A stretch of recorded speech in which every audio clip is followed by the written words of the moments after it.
ஓம்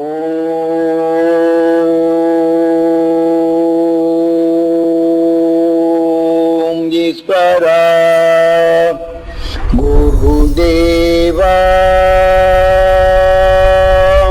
பழக வேண்டும். இதற்கு நாம் இன்று தாய் தந்தையராக இருப்பவர்கள் அந்த மெய்ஞானிகள் அறுவழிப்படி வாரத்தில் ஒரு நாள் கூட்டு குடும்ப தியானம் இம்முறையில் இருக்க வேண்டும். இருந்த பின் அவர்கள் வீட்டில் அனைவருமே ஒன்று சேர்த்து கூட்டு தியானம் இருந்த பின் நாம் வீட்டிலே மூதாதைகள் இறந்து இந்த உடலை விட்டு சென்ற இந்த உயிராத்மா இன்னொரு உடல் பெறாத வண்ணம் தடுப்பதற்கு நாம் ஆற்றல் மிக்க இந்த தியானத்தின் சக்தி துணை கொண்டு நமக்குள் வளர்த்து கொண்ட நாம் இதற்கு முன்னால் அறியவில்லை. இப்ப அறிந்த பின் அந்த நிலையாவது நாம் செய்ய வேண்டும்.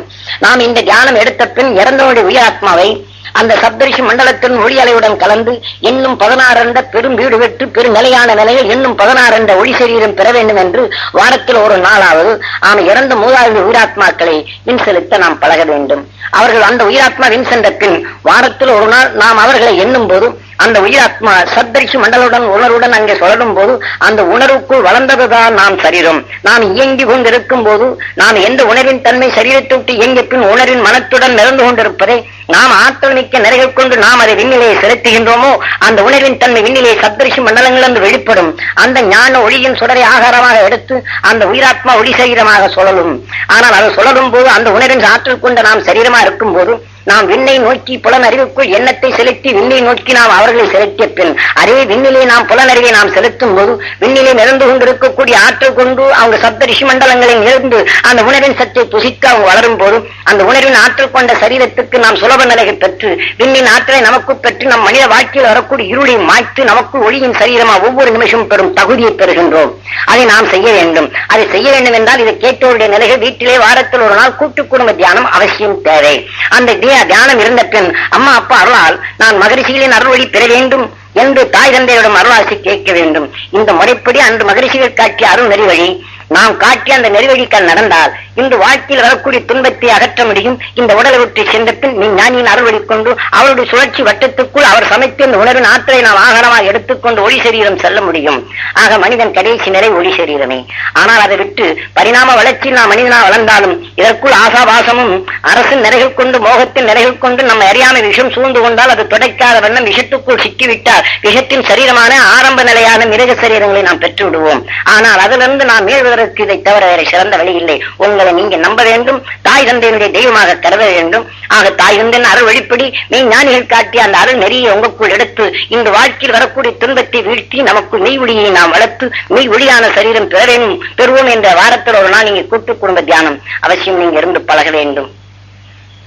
அதற்கப்புறம் கணவன் மனைவியும் அது எத்தகைய நிலையில் இருந்தாலும் சரீரம் இரண்டாக இருந்தாலும் இந்த முறைப்படி தியானம் எடுத்துக்கொண்டவர் ஓம் ஈஸ்வரா என்று அந்த மகரிஷியின் அருள் சக்தி நான் பெற வேண்டும், இது என் ஜீவாத்மா பெற வேண்டும் என்று உடலுக்குள் அதை தியானித்து விட்டு கண்ணை திறந்தவுடனே கணவன் மனைவியை எண்ணி மகரிஷியின் அருள் சக்தி அவர் ஜீவாத்மா பெற வேண்டும், அவர் மூச்சும் பேச்சும் உலக மக்கள் நலம் பெற உதவ வேண்டும், அவர் சொல்லிய இனிமையும் அவர் செயல் அனைத்தும் நலம் பெற வேண்டும் என்று கணவன் மனைவி எண்ண வேண்டும். மனைவி கணவனை எண்ண வேண்டும். ஒரு நாளைக்கு 5 முறையாவது வெகு தூரத்தில் இருந்தாலும் எண்ணலாம்.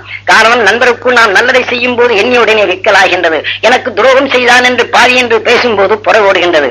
ஆனால் அதே போல பாசத்தார நாம் வளர்க்கப்படும் போது தன் குழந்தை மேலே பாசமா இருந்தவுடனே ஒரு குழந்தை தவறி விழுந்து விட்டால் தன் குழந்தைக்கு ஏதோ ஆய்விடுமோ என்று அந்த எண்ணத்தை செலுத்தினால் போரும். இங்கு தவறி விழுந்த குழந்தையை போல தன் குழந்தையுடைய நிலையை நினைவிழப்பும் இந்த குழந்தை தவறி விழுகும். ஆக பாசத்தின் பிணைப்பின் இந்த உணர்வின் இயக்கங்கள் இவ்வாறு இயக்கும் இத்தன்மையின் இயற்கையின் உணர்வின் அலைகளே. அதே போல கணவன் மனைவியுடைய நிலைகள் இந்த உயிர் வாழும் நிலைகள் கொண்டு இரு சரீரமானாலும் இந்த முறைப்படி தியானித்து இந்த உணர்வலைகளை பதிவு செய்து கொண்டால் இந்த உடலை விட்டு சென்ற பின் இரு சரீரங்கள் ஒரு சரீரமாக இயங்கும். இதான் சிவசக்தியின் சுரூபம். ஆனால் ரிஷியின் தன்மை சிருஷ்டிக்கும் தன்மை இரு கணவன் மனைவியின் சேர்ந்து அது எண்ணத்தால் இன்றைக்கு கரு உருவாக்கி ஒரு உணர்வின் சக்தி ஒரு உருவை உருவாக்குவது போன்று நாம் இரு சரீரமும் இந்த சரீரத்தோடு சென்ற பின் ரிஷியின் தன்மையை பெறுகின்றனர். ஒரு சுழற்சியின் கூட்டின் அமைப்புக்குள் இன்று ஒரு குடும்பமாக இருந்து செயல்வது போன்று ரிஷியின் தன்மை கொண்ட ஒளியின் சரீரம் பெறுவது திண்ணம். அத்தன்மையிலே சென்றவர்கள் தான் செல்ல முடியும். தனித்து எவரும் பின் செல்ல முடியாது. ஆகவே இந்த கணவன் மனைவியும் இன்று நாம் அதன் தொடர்ந்து அதை செயல்படுத்தி வரும்போது யார் முன் சென்றாலும் பின் இரண்டுமே இணையச் செய்கின்றது. இந்த உணர்வின் தன்மை நாம் சொல்லும் வழிப்படி நாம் செயற்படுத்திக் கொண்டால் மனிதனுடைய கடைசி நிலைகளை நாம் நிறைவுபடுத்த முடியும். இதை உங்களை நீங்க நம்ப வேண்டும். சாமியார் செய்வார், ஜோசியம் செய்யும், யாதவன் செய்யும், மந்திரன் செய்யும், அந்தரன் செய்யும் என்ற நிலையை காலத்தை நீங்க விரையும் பண்ண வேண்டாம். ஆனால் உங்களுக்குள் ஆற்றல் உண்டு. இந்நேர வரை மகிழ்ச்சியில் பேசிய நம்மளுடைய குணாவுடைய அறுவடையை உங்களுக்குள் பதிவு செய்திருக்கின்றது. அந்த பதிவுக்குள் நீங்க எண்ணத்தை செலுத்தி இது வளர்த்து இந்த மெய் உலகத்தை நீங்க உங்களுக்குள் மெய் உலகத்தை காணலாம். இன்னைக்கு வரக்கூடிய இருளை மாய்க்கலாம். உங்களுக்குள் ஒளி சரீரம் பெற வேண்டும். உங்கள் எண்ணம் ஒளி பெற முடியும். ஒளி பெறுவோம் என்ற இந்த உறுதியுடன் ஒவ்வொருத்தரும் நீங்க பெற வேண்டும் என்று எல்லா மகிழ்ச்சிகளையும் வேண்டி பிரார்த்திக்கின்றேன். இன்று இருந்த நீங்க தியானத்திலே உங்க மூச்சலைகள் இங்கே காத்திலே மலர்ந்திருக்கக்கூடிய மேகங்கள் கூடி அந்த நல்ல மழை பெய்வதற்கு இந்த வாரத்துக்குள் இன்னொரு தடவை மழை பெய்யணும். நான் அடுத்து நான் ஜபத்தோட்டு எந்திரிக்கிறதுக்கு முன்னாடி உங்க மூச்சலைகள் நல்ல மழையாக பெய்ய செய்யக்கூடிய அளவுக்கு நீங்க ஊருக்கு போனாலும் இந்த நிலைகளை மறவாது செய்து உங்க எண்ணத்தாலே தோன்றும் இந்த மூச்சலைகள் தான் மழை பெய்யும் என்று நீங்க எண்ணத்தை கொண்டு இந்த தியானத்தை யாரிடத்திலும் எதை நீங்க பிரதிபலன் இருக்க பார்க்க வேண்டாம். நம்ம பிறர் புகழ வேண்டாம். புகழுக்காக வேண்டி நாம் செய்ய வேண்டும் என்று எண்ணத்தை எண்ண வேண்டாம். நம் மனதார நம் உள்ளத்துக்குள் நாம் எடுக்கின்ற உணர்வின் சக்தி இந்த மகிழ்ச்சி நிலைகள் பிறரை மகிழ நாம் நம்மை அறியாமலே பிறர் மகிழ அந்த மகிழ்ச்சியும் நாம் சுவாசித்து நாம் அந்த ஆனந்தத்தை நமக்குள் பெற இந்த எண்ணத்தை தோற்றுவிக்க வேண்டும். இதுதான் மனிதனின் கடைசி நிலைகள். ஆக நாம் இதை எல்லாம் பெறுவோம் என்ற உறுதிப்படுத்திக் கொண்டு நீங்க பெற வேண்டும் என்று உங்களை எல்லா மகிழ்ச்சிகளும் வேண்டி பிரார்த்தித்து நான் பிரார்த்தித்துக் கொள்கின்றேன். இப்போ மனநிலையோ மற்ற நிலைகளோ அதை போன்ற நாம் நீங்க எந்த நோக்குடன் வந்தீர்களோ இந்த உணர்வு நீங்கள் பெற வேண்டும் என்று நாம் செய்யும் இந்த உணர்வான என்ன ஒளிகள் அங்க பதிய வேண்டும் என்றால் நீங்க ஏக்கத்தின் இந்த உணர்வின் தன்மை இரண்டும் ஒரு நிலைகள் படைத்த அந்த இயங்கும் நிலைகள் கொண்டு நீங்க சுவாசிக்கும் நிலைகளை உங்களுக்குள் வித்தாகி உங்க உயிரான நிலைகளுக்குள் பட்டு உணர்வின் அலைகள் உங்களுக்குள் ஓங்க செய்யும். இதை நீங்க வரிசைப்படுத்தி நீங்க எண்ணி பாருங்கள். உங்களை நீங்க நம்புங்கள். எதையுமே நாம் பெற முடியும். மனிதனுக்குள் சிருஷ்டிக்கும் தன்மை பெற்றவர்கள் நாம் எண்ணத்தை வடிவமைத்து நாம் எப்படி ஒரு பலாரம் செய்யும் போது அது பக்குவப்படுத்தது சுய கொண்டதாக ஆக்குகின்றோமோ அதை போன்ற நாம் பக்குவப்படுத்தும் நிலைகள் கொண்டு தியானத்தாலே நமக்கு முன்னாடி படர்ந்திருக்கும் மெய்ஞானின் அருள் சக்தியை நமக்குள் சுவாசிக்கும் நிலைகள் கொண்டு நமக்குள் எடுத்துக்கொண்ட உணர்வுகள் பக்குவப்படும். நம்மை பக்குவப்படுத்தும். நம் சொல்லுக்குள் இனிமை வரும். இனிமையின்றி நிலைகள் உருவாக்கும். இந்த உணர்வின் தன்மை நமக்குள் பெருக்கி அந்த ஆற்றலின் தன்மை நாம் பெற முடியும். நாம் மகிழலாம். நம் மூச்சு பிறரை மகிழச் செய்யும். நம் மூச்சு பிறரை நலம் பெறச் செய்யும். நம் மூச்சு பிறருடைய இன்புறச் செய்யும். இதை போல ஒவ்வொன்றும் நாம் பெறுவோம் என்று உறுதிப்படுத்தி நீங்க பெற வேண்டும் என்று கேட்டு இது நிறைவு செய்கின்றேன். அந்த அரசபோகத்தை தொடர்ந்து மெய்வெளிக்கான மக்களை அணுகி மக்கள் நலம் பெற வேண்டும் என்று கடும் ஜெபம் இருந்து ஜீவ சக்தியின் ஜீவ ஓர நீரோட்டத்தை ஆவியாக தொடர்கொண்டு இருப்பதை அதை நீராக சுரக்கச் செய்து அது தாவர இனத்தை வளர்க்கச் செய்து அதிலிருந்து விளையும் சத்தை புசிக்கச் செய்ய அதற்காக வேண்டி அவன் ஜீவ நீராக தன் உணர்வின் அலையை பாய்ச்சினான். அதே ஜீவ நீருடைய நிலைகள் ஒவ்வொரு மக்களின் உள்ளத்தில் அது தோன்றச் செய்து அந்த உணர்வின் தன்மையை தனக்காக எடுத்து ஒளியாக சென்று இன்று ரிஷித்தன்மை பெற்றான் அன்று அத்திரி.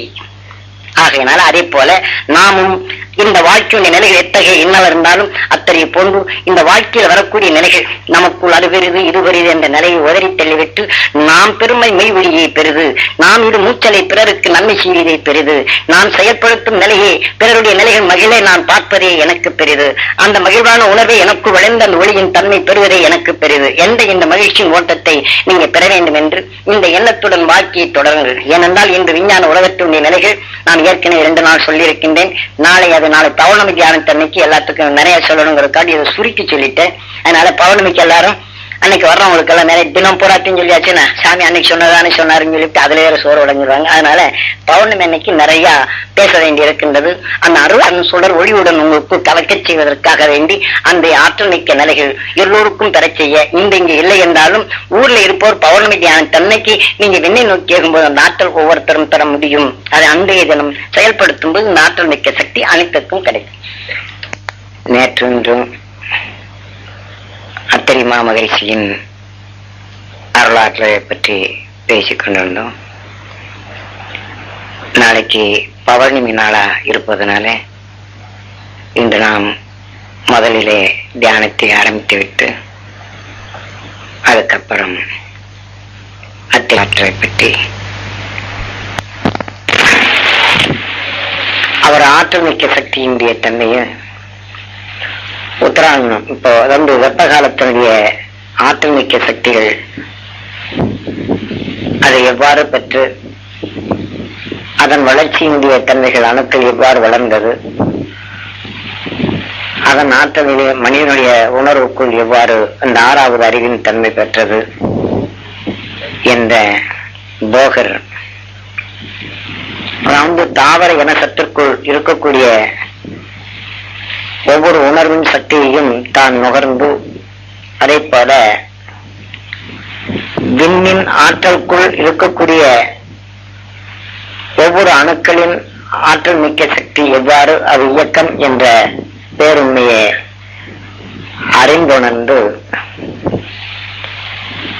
அதை போல ஆறாவது அறிவின் தன்மை மனிதன் எவ்வாறு பெற்றார் என்ற பேருண்மையை அவர் அறிந்துணர்ந்து வெளிப்படுத்திய அவர் ஆற்றலுக்குள் இருக்கக்கூடிய சக்தியையும், இரண்டாவது பாமர மக்கள் அந்த சக்தியை பெறுவதற்காக போகமா மகரிஷி இப்ப சூரியனிலிருந்து வரக்கூடிய நாம் நினைக்கிறோம் வெப்பகாந்த அலை என்று, இவை அனைத்துமே சூரியன்ல பாதரசங்களாக உற்பத்தியாகி அந்த ரீதியிலே பெறக்கூடிய ஆற்றல் மிக்க சக்தியை சூரியன் தனக்குள் ஆற்றல் மிக்க சக்தியாகிட்டு அது திரவக நிலைகளில் வளர்க்கப்பட்டு எல்லா சக்திகளும் தண்ணீர் தனக்குள் இணையக்கூடிய சக்தியா பாதரசங்களாக உருபெறச் செய்கின்றது. அந்த பாதரசத்தின் தன்மைதான் சூரியன் தான் வெளிப்படுத்தி அது வெளியிலே தெரிக்க செய்யும் போது சத்ருமித்திர என்ற நிலை கொண்டு இப்போ நாம் ஒரு திரவகத்தில் ஒரு பாதரசத்தில் அலுமினியமும் செம்பு தங்க சம்பந்தப்பட்ட சில கழிவுகளை அதனுடன் மயில் துத்தம், அதாவது செம்பிலிருந்து வந்த கழிம்பை இதனுடன் கலக்கப்படும் போது நீருடன் கலந்த உடனே தன்னிச்சையாகவே இந்த பாதரசம் தனக்குள் இந்த செம்புக்குள் இருக்கக்கூடிய கழிவின் சத்தையும் அந்த அலுமினியத்தினுடைய அதற்குள் இருக்கக்கூடிய சத்தையும் அது வேகச் செய்து அந்த துளியின் தன்மையை தனக்குள் எடுத்துக்கொள்ளும். எடுத்து தனக்குள் கட்டியாகி தன் நிலை பெற்றுவிடும். இதே மாதிரி தங்கத்துக்குள் விட்டாலோ தங்கத்துக்குள் ஊடுருவி அதற்குள் நின்று அதற்குள் இருக்கக்கூடிய செம்பு மற்ற கழிவான சத்தை அது தனக்குள் கவர்ந்து கொள்ளும். மீண்டும் அதை ஆதியாக நாம நெருப்பிலே இட்டு ஜூடாக்கும் போது அது ஆதியாக மறந்து மீண்டும் பறந்து அது மீண்டும் அது பாதரசமாகவே அது உருப்பெற்றுவிடும். இது போன்றுதான் நாம் பார்க்கும் வெயிலின் தன்மையும். இதே போன்று ஒவ்வொரு பாதரசங்களும் ஒவ்வொன்றிலையும் அது எடை கூடி எதன் அளவிலே சேர்ந்திருக்கின்றதோ ஒவ்வொரு நட்சத்திரங்களிலிருந்து வெளிப்படும் கதிரியக்க சக்தியின் தன்மையும் மற்ற கோள்களில் விளையும் பொருளின் ஆற்றலின் தன்மையும் அது வெளிப்படும் நிலைகள் கொண்டு சூரியனிலிருந்து வெளிப்படும் காந்த அலைகள் என்பது இதுதான். இந்த பாதரசங்கள் தான் வெளியிலே துளிகளாக செல்லும் போது அது மற்ற கோள்களின் சக்தியுடன் கலக்கப்படும் போது இது ஒன்றுடன் ஒன்று மோதி அதன் வழிகளில் தான் நாம் பார்க்கும் வெப்பங்களும் மற்ற நிலைகளும் உருவாவது. அது எந்தெந்த காலங்களில் எந்தெந்த கோள்களின் எந்தெந்த எதிர் சக்தியுடைய நிலைகள் அது படுகின்றதோ அதற்கு தக்கவாறுதான் நமது பூமியிலே வெப்பம் அதிகமாவதும் வெப்பம் தணிவதும் மற்ற நிலைகள்.